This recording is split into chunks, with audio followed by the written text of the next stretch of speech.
Shall I do one more video? Yeah. Oh, hello. You're already filming. Sorry. In the bin. So, video 5 for me this morning. Don't worry. Next time you see me, it will be in 1 week from now that I make the video. So, I've just decided to eat an apple on video just to make it a little bit more interesting than the beginnings of all of my other videos. So, continuing the IELTS course on speaking. This is video 5. My name is Gavin Scott on behalf of GATE English Training School. So today we are going to focus on part 2 of the speaking, and specifically a few things. What the marker is thinking, some common mistakes, how you should be taking notes during that 1 minute. And then I'm going to give you a good and a bad example of a part 2 speaking and, tell you why that is a good or bad section. So first of all, another student giving me a memorized answer. Really? How many of you can give me the same memorized stuff? Now, you might not feel that way, but you need to remember the IELTS examiners, they might get 20, 30 people a week. They might hear the same topics, the same answers, the same robots speaking to them all the time. And of course, that's boring for anybody. And it's especially boring for the IELTS examiners when they can't interact with you, they can't talk with you. So I'm just starting my timer. I forgot to start it. Okay. And it might be one IELTS test for you, but it's many, many IELTS tests for them. So that's the first thing. You're boring them when you give memorized answers. Secondly, if you've got those memorized answers off the internet, they might have heard it before.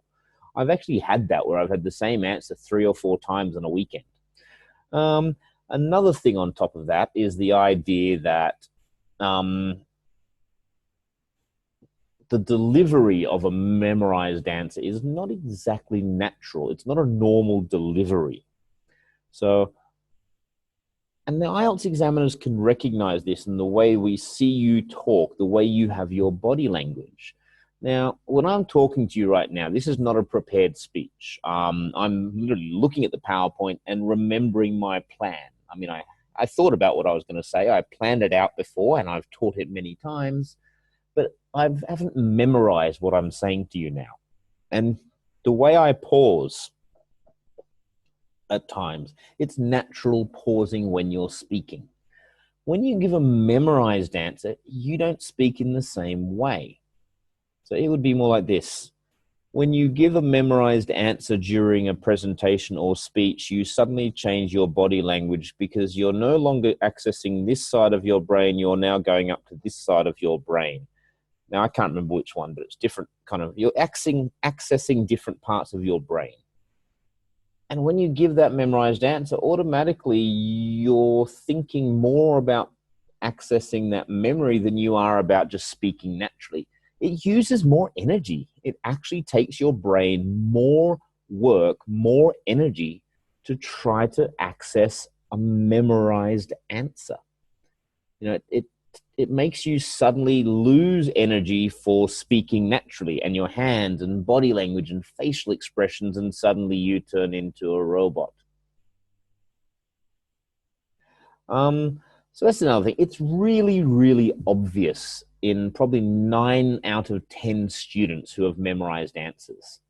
Okay, so don't do it. What you can do is prepare your notes. So you might say, okay, here are all the topics I found online of all the IELTS Part 2 speaking topics. You can go, if I get this topic, what will I talk about? What vocabulary will I need? And you could make like a little card with just that. This is the topic. This is the key, what I would talk about. This is the key information and vocabulary. Just like some points, the same as you would in your 1 minute of notes. Okay. But you don't prepare the whole speech because that's when you go all robot-y. Yeah, so prepare what you're going to speak about, but don't write the whole speech. Now, the other problem with a memorized answer is if you've pre-prepared an answer, it often means your grammar and vocabulary is actually quite good compared to your normal speaking because you've had time to prepare it. You've had time to fix up some mistakes and use better vocabulary. So if you've given a memorized answer in part 2 that has grammar and vocabulary up here, you better be at the same level in part 3, because if you're not, if your grammar and vocabulary in part 3 is down here, we know you've memorized part 2, which is basically cheating, and you get 0 for part 2. You don't get marked on part 2. In fact, when students have been really bad in terms of memorizing an answer, we'll often be more difficult with the questions in part 3 just to punish you. But essentially, if the level of English is not at the same level for part 2 and 3, we know that part 2 wasn't normal, it wasn't natural, and we won't really pay attention to you. Okay.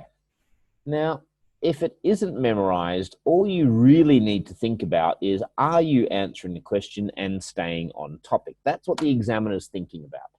Okay, are they answering those questions? Are they staying on the correct topic? Yep, cool. Once I've ticked off all that, then I might start listening to grammar and vocabulary.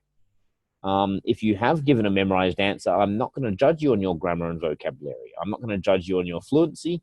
I might judge you on your pronunciation. And usually with a memorized answer, your pronunciation is worse because you're not speaking naturally.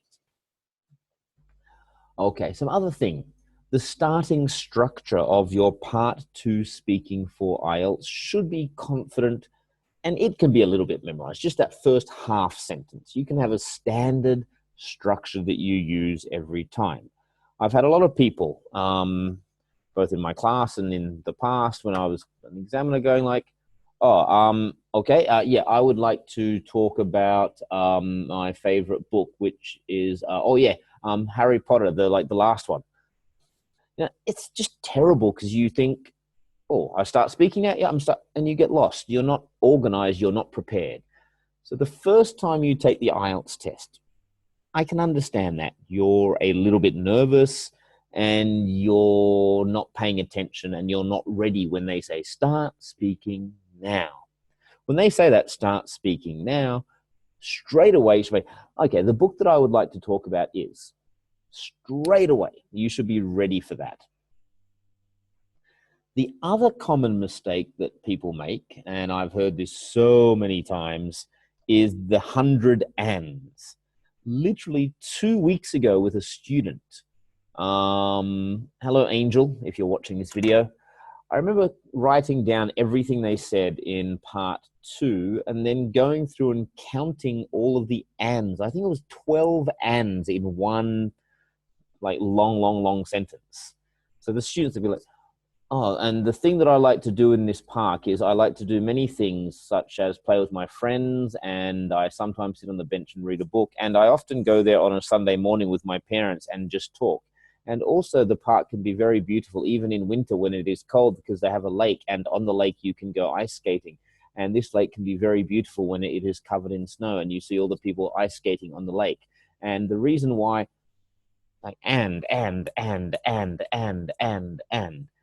there are many other words. So sometimes you have to just stop the sentence, first of all, and say, oh, I like to do many things on this lake, in this park, such as reading a book or just chatting with my friends. This lake can also be beautiful in different times of the year. The main, there's other language, and, so, but, because, then, while, after. Lots of different language you could be using there. To help you with this, we should be using signposting language, which is language to get our sentences started. I'm not going to explain that too much, but for each of the questions in part 2 that you're answering about your topic, you should be using some kind of signposting language to tell me this is the question I'm answering now. But we're going to look at that more in lesson 6. So don't worry if you're not sure about signposting language. We will look at that in our next lesson. Another big problem in part 2 is finishing too soon. You have 2 minutes for part 2.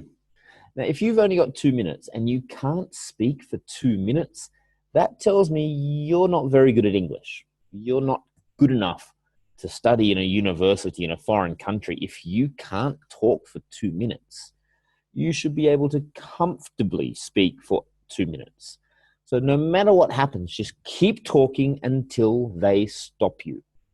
It's okay that you're speaking too much. That's fine, because it's only 2 minutes. We just need to know that you can comfortably speak for 2 minutes with some good grammar and vocabulary.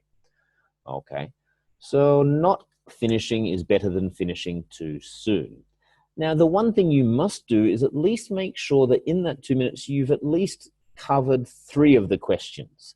And hopefully you've started answering the 4th by the time they stop you. You know, you don't want to spend 2 minutes just answering the first 2 questions that they have from that short list, 4 things that they're going to ask you to talk about on that topic. Yeah? So normally in 2 minutes, you should have comfortably answered the first 2, had a bit longer on the 3rd question, and be starting the 4th question or in the middle of the 4th question by the time the 2 minutes is up. Another big problem is in part 2 of the IELTS test, there will always be a question like, talk about a person you know who did. Talk about a place, a book, a song. One thing. And the biggest problem here is students talk about the general thing. Talk about a book you would like to read again. Oh, I like to read fantasy fiction books about many books. One of my favorite books was da-da-da-da. But I also like this other book, da-da-da-da, and this other book, da-da-da-da. Da-da-da-da-da-da. And you talk about 3 or 4 different books within the kind of book you like. But the question is talked about, asks you to talk about a book you like. Yeah, one book. Okay, so make sure you spend the 2 minutes on that thing, because we don't want to know that you can talk about many, many, many different books for 2 minutes. That would be easy to do. We want to know that you can spend 2 minutes speaking about one book. Okay. Another thing you should know is at the end of part 2, they will ask you 1 or 2 short, simple questions. These questions require a simple 1-sentence answer. Like, do you still have the copy of this book? Oh, yes, I do. It's on my bookshelf at home. Done. Finished. Okay. Let's move on to the second thing I want to talk about today, and that is note-taking. Now, when you have part 2 of the speaking test, they're going to give you the booklet with the questions, some paper, and a pencil. It's not this, there's a special IELTS pencil they will give you. You then have 1 minute. They will say, I'd like you to talk about a book you would like to read again. Now, you've got that paper, you've got in front of you 1 minute. So let's start taking notes. I would like to talk about a book called... Stop speaking. What? Sorry, start speaking. But I haven't finished my speech. You cannot write a 2-minute speech in 1 minute. It's impossible. We speak faster than we write. Yeah. So when you are taking notes, do not try to write the speech. Do not try to write sentences. Don't even write long words down. What you should be using is something we call shorthand, is when we take notes without writing the full thing.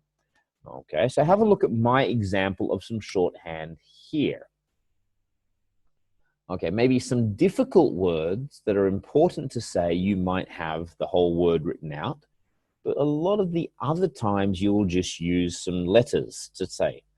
So here we have the questions here corresponding to my notes. So HP, Deathly Hallows. FF, 3YA. Final B, HP and F. What does that mean? What do you think that means? Have a look, pause it if you want. Pause the video and think, what do all of those things mean? Okay. Now, the thing is, you don't need to know. I need to know what it means. They are my notes. It's my shorthand. I'm the only person who needs to understand what that means. Okay, so if I was speaking, say, Oh, the book I would like to talk about is Harry Potter and the Deathly Hallows, which was the 7th book in the series written by J.K. Rowling. See, I have not written all of that. I know that in my head. This is just to help me remember that. Maybe Deathly Hallows is something I haven't said many times, and so I have trouble saying it. Now, this is a fantasy fiction book, which is all about magics, and there's some dragons and things like that in it. And I first read this book about 3 years ago. What happens in this book? This is the final book in the Harry Potter series. And in the final book, you have Voldemort, who is the bad... And I'm not going to write the whole story. I can remember some of the story.